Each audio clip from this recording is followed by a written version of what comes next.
अस्सलामुअलैकुम दोस्तों, कैसे हैं आप। मुझसे मिलिए, मैं हूँ आइन और मेरी आवाज़ है अ अ अ।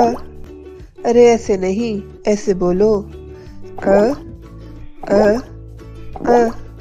मेरे साथ मिलकर बोलो अ अ अ। मेरी दो शक्लें हैं, छोटी अ और बड़ी अ। आओ मेरे दोस्तों से मिलते हैं। ये औरत है। औरत की इज्जत करना हम सब पर फर्ज है। ये इमारत है।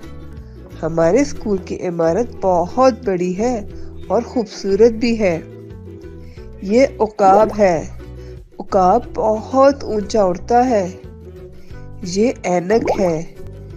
ज्यादा टेलीविजन देखने से आंखें खराब होती है तो फिर ऐनक लगानी पड़ती है। ये सब छोटी अ के दोस्त हैं और इनके शुरू की आवाज अ है। अरे अरे इनसे मिलिए, ये शुरू और शुआ है। जब भी रेस शुरू होती है अली सबसे पहले दौड़ता है और हमेशा जीत जाता है। और गर्मियों में सूरज की शुआएं बहुत तेज होती हैं, तो उनके सामने खड़ा नहीं होना चाहिए।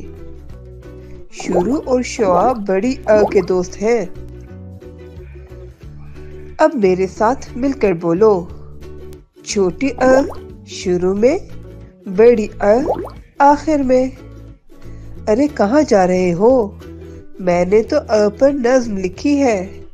आओ सब मिलकर पढ़ते हैं।